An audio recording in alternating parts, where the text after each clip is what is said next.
Hai teman-teman, kembali lagi bersama saya David Cahyadi dan saya sering sekali ya mendapatkan pertanyaan, Pak, saya semester 5 galau, saya merasa salah pilih jurusan, saya merasa tekanan batin, mesti nggak ya saya pindah jurusan segala macam. Menurut Bapak harusnya gimana ya? Nah, saya di Quora itu saya sering banget ketemu pertanyaan seperti ini. Ya, saya sekarang bikinkan saja ya videonya ya. Bagaimana sih cara memilih jurusan? Nah, cara memilih jurusan buat adik-adik saya yang masih SMA, mungkin kelas 11 ya sekarang ya, kelas 11, kelas 12 yang sudah mau mulai penjurusan. Bagaimana sih cara kalian memilih jurusan yang baik? Kita semua sekolah itu memang tujuannya untuk cari uang, untuk dapat kerjaan. Jadi nggak salah kalau kamu bilang yang prospeknya bagus itu seperti apa sih, ya kan?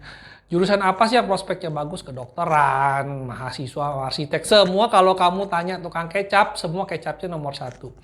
Kalau kamu pergi ke sebuah universitas, Pak, universitas kamu ini bagusnya apa? Kamu tanya sama siswa yang misalkan jurusan manajemen. Oh, jurusan manajemen nomor satu, Pak. Kamu keluar nomor satu, Dek. Kamu keluar dari sini, kamu bisa kemari.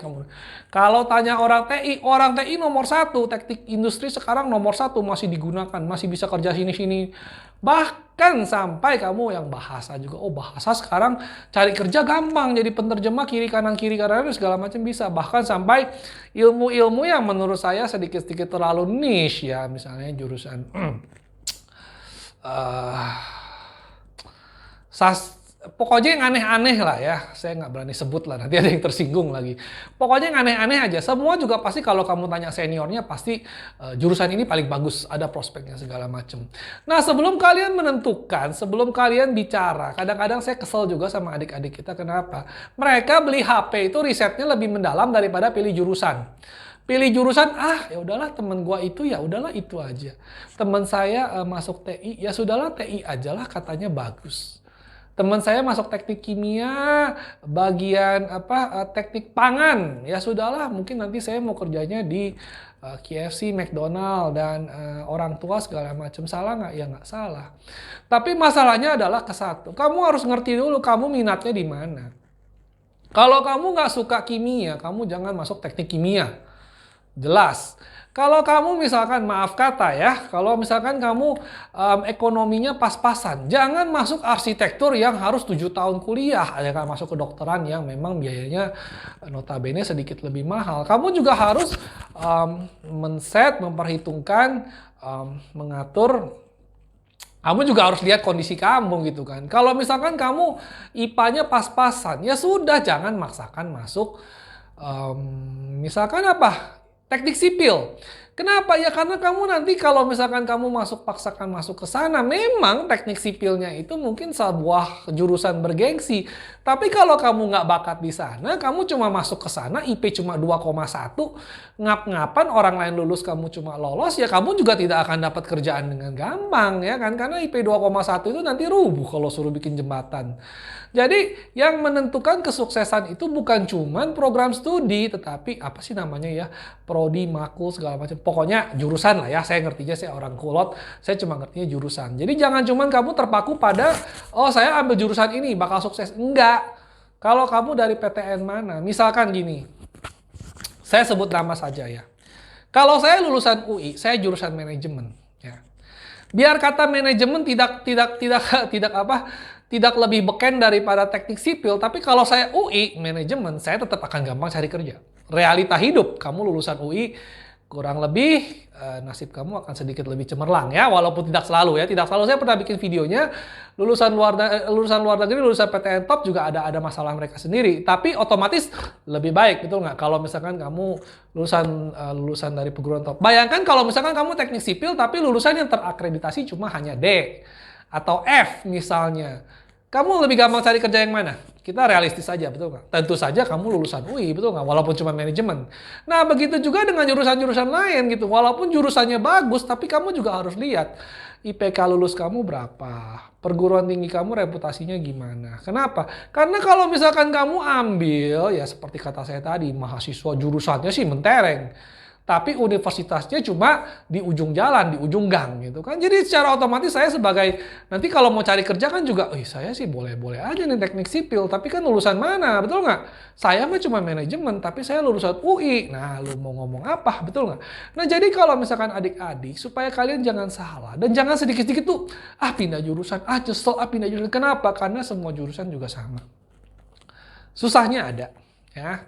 Pahitnya ada, nyari kerjanya juga sama-sama susah. Seperti kata saya zaman sekarang pandemi itu nyari kerja sangat susah ya. Kamu mau lulusan manapun, yang bagus juga orang nggak berani bayar, yang jelek saingan banyak ya. Jadi ceritanya ya kan kurang lebih sama-sama aja. Jadi belum tentu kamu, ya udahlah istilahnya tuh kamu nggak usah ributin. Oh ya yang penting harus jurusan ini pasti sukses. Enggak. Balik-balik lagi juga kamunya, hokinya juga bermain ya kan. Social skill kamu gimana, terus kan mungkin pada saat itu zamannya ya mungkin kalau bintangnya lagi terang, kamu mau manajemen kayak mau apa ada aja kerjaannya. Kalau bintangnya lagi gelap, ya kamu mau jurusan apapun juga tetap aja susah cari kerja, kayaknya mentok aja gitu kan. Ya kan? Nah bayangkan kalau misalkan kamu cari kerja, semuanya bener tapi kamu kalah sama satu orang doang. Ya belum tentu kan kamu yang dapat kerja, bisa jadi orang yang sebelah itu padahal di dunia ini cuma ada kamu dua loh. Ya kan? Ya jadi belum tentu juga. Tapi saran saya adalah kalau misalkan kamu serius tentang kuliah, kamu cobalah kalau bisa masuk aja, masuk. Biasanya kalau kuliah itu kamu boleh masuk ya. Kita orang luar kita boleh bertamu sebenarnya. Kita boleh tanya-tanya lah sama teman kita yang ada di sana. Textbooknya gimana sih? Saya bisa pinjam handoutnya nggak? Karena handout itu kan bisa dibagi-bagikan gratis ya. Sebenarnya itu melanggar nggak? Sebenarnya kita nggak usah sekolah di sana, kita bisa lihat gitu loh. Kita bisa numpang lihat kurikulumnya itu gimana sih? Mereka pakai textbook apa aja sih? Nah sekarang kan internet sudah maju ya. Itu semua excerpt buku apa sih intisari buku tuh kamu bisa lihat sekilas. Oh misalkan saya mau ambil manajemen. Saya lihat dulu mata pelajarannya apa sih? Oke, Business 101, Economic 101, Management 101, misalkan Servicescape atau apa. Nah, nanti masing-masing tuh saya lihat sekilas. Oh, Servicescape itu mengajarkan ini. Kira-kira suka nggak ya sama minat saya? Oh, kira-kira saya bisa berkembang nggak di bidang ini ya kan? Lalu saya cek lowongan kerja. Lowongan kerja itu realnya di lapangan tuh. Dari sekian ribu loker itu kan kita ada filter sekarang. Kita tinggal filter yang perlu soshum berapa, yang perlu teknik berapa segala macam. Jadi kita bisa kelihatan dunia real. Jangan percaya sama si senior tadi. Senior itu tugas mereka itu menjual fakultas mereka. Jadi tentu saja kalau kamu tanya tukang kecap, ya kecap mereka pasti nomor 1, betul nggak? Kamu tanya, masakan kamu enak nggak? Masakan saya paling enak, betul kan? Nah, jadi kalau kamu nggak percaya, kamu cek sendiri deh.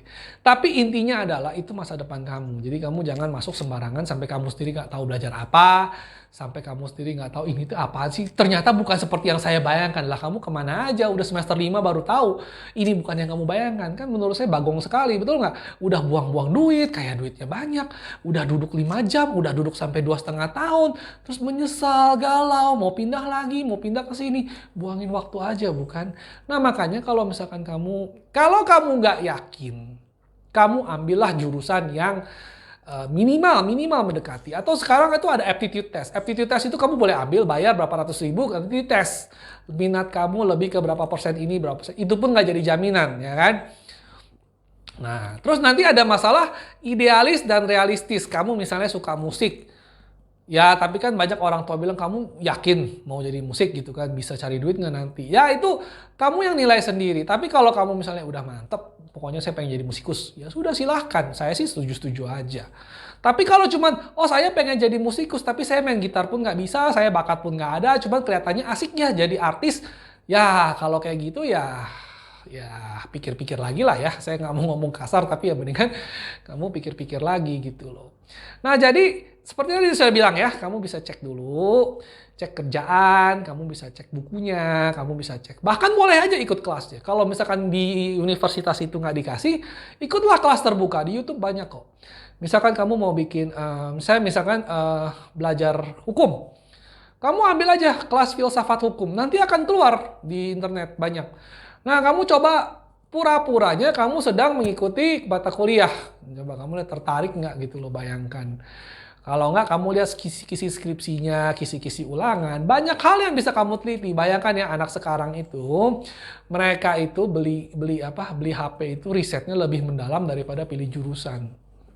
Jadi jangan sampai salah pilih jurusan karena salah pilih jurusan itu cukup fatal ya. Nanti kamu kerja akhirnya pas kuliah juga ogah-ogahan, IP-nya cuma 2 koma, istilahnya ya udahlah asal lulus aja, akhirnya juga nggak kepake gelarnya. Kenapa ya? Karena IP-nya kayak begitu, buat apa? Nah banyak orang argue sama saya, Pak IP itu nggak penting, yang penting tuh kemampuan kita. Ya betul, tapi kalau kamu IP aja nggak bagus, gimana saya percaya kamu mampu, betul nggak? Saya kan nggak tahu kamu pintar atau enggak. Kalau memang kamu pintar, kenapa IP kamu jelek? Kalau kamu ditembak begitu, kamu mau ngomong apa? Betul kan? Susah juga kan? Nah, makanya kadang-kadang ya memang dunia ini tidak realistis. Ya, dunia ini tidak adil, ya betul.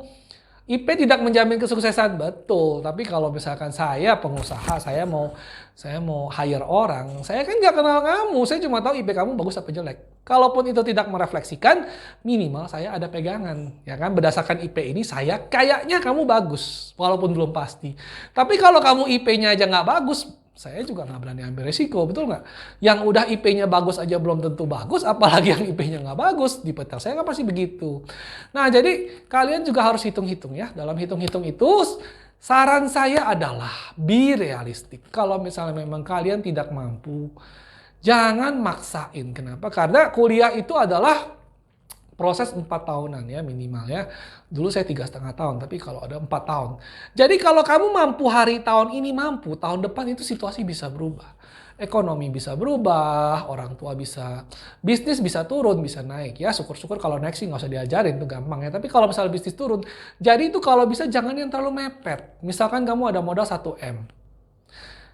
Carilah program studi yang bisa beres dengan 700 juta misalnya. Angka saja lah ya, kurang lebih kita ambil angka sembarangan aja. Jadi kamu lagi ada sedikit apa sih ruang gerak. Kalau misalkan ekonomi lagi sulit apa, kamu bisa ada sedikit tabungan gitu. Jadi nggak terlalu mepet teing. Bandingkan misalnya kamu total biaya total uang cuma 1M, tapi kamu mau kuliah kedokteran yang biaya totalnya 2M. Gimana nanti? Ya setengah jalan, nanti gimana caranya lah. Ya kalau sukses, kalau enggak akhirnya kamu setengah jalan berhenti, kamu jadi dokter enggak, uangnya habis. Kuliah lagi juga udah habis uangnya. Ya kan? Nah, begitu juga bukan juga dengan dari segi ekonomi doang, dari segi kemampuan, inteligensi. Kalau misalkan memang kamu tidak mampu, maaf saya ngomong to the point aja ya, kalau misalnya otak kamu nggak mampu masuk sipil, ya sudah. Kita ambil saja yang sedikit humanis, sosial humanis, yang memang di bidang kita gitu loh ya. Bukan berarti kamu bodoh, bukan. Tapi kan ada orang yang memang tidak suka hitungan. Ada orang yang suka hitungan, nggak suka biologi. Ada orang yang suka kimia, nggak suka manajemen. Kalau saya suka manajemen, ya kan? Ngapain saya susah-susah ambil sipil yang saya nggak suka, saya nggak jago, lebih baik saya ambil manajemen. Betul kan? Nah itu sebenarnya jadi jangan merasa kalau kamu ambil sosum itu, wah jurusan kelas 2. Jangan begitu gitu kan. Lebih baik kamu sosum tapi sukses di bidangnya daripada kamu maksain misalnya ambil teknik. Tapi kamu di sana nggak jadi apa-apa. Betul kan? Nah, begitu juga dengan orang-orang teknik gitu. Mereka merasa gelarnya mungkin, oh saya orang teknik, saya di atas sosum. Belum tentu, buktinya kamu kerja sama bos kamu yang sebenarnya urusan bisnis itu semuanya sosum juga. Jadi kan kita juga nggak pernah tahu, betul nggak? Nah, jadi tapi ya intinya adalah jangan terpancing sama nanti susah cari kerja loh, nanti gampang cari kerja loh, ini itu. Yang pertama, kamu suka apa? Ya kan? Dan udah gitu juga jangan terlalu spesifik. Jangan sampai jurusannya tuh bener-bener sangat tajam banget sampai itu. Kalau kamu ambil accounting, oke, saya kasih contoh accounting. Ya udah accounting aja. Jangan ambil accounting khusus jualan UMKM di bawah 1 miliar. Nanti kamu akan bingung sendiri siapa yang mau mempekerjakan. Orang UMKM di bawah 1 miliar nggak perlu accounting, hitung sendiri. Betul kan? Jadi jangan mempersulit diri kamu sendiri. Nanti penjurusan yang lebih spesifik kamu bisa pilih di major. Major itu biasanya, dulu kalau saya itu business management ada majornya marketing, finance atau segala macam itu boleh. Ya kan? Ada boleh tambahan. Nah nanti kalau udah kuliah, nanti ada boleh tambahan organisasi, penting nggak penting ya, kualifikasi, seminar, nanti Anda boleh tambahkan sendiri untuk kebutuhan mencari kerja. Anda juga boleh tambahkan bahasa asing, itu biasanya sampingan. Bahasa asing, terus programming, Excel, itu boleh-boleh saja selagi ada waktu, ada uang, ya boleh Anda tambahkan gitu loh. Tapi ingat ya, pilih programnya itu yang benar. Jadi tolong adik-adik pilih program yang benar ya, jangan sembarangan karena itu sangat menentukan masa depan kalian. Jadi jangan mudah digombalin katanya ini. Tergantung kamunya suka nggak suka. Kalau kamu suka, jurusan apapun tidak ada yang jelek. Kalau kamu nggak suka, jurusan apapun juga kamu akan sengsara. Oke, nah jadi itu saja sedikit tips dari saya lah ya yang udah pernah ngerasain kuliah zaman dulu. Saya suka manajemen. Dari awal saya bisa masuk mana-mana tapi saya tetap pilih manajemen ya karena saya suka manajemen. Sukses nggak sukses urusan belakang tapi minimal sekarang saya nggak merasa saya tertekan dengan pilihan saya. Oke, terima kasih.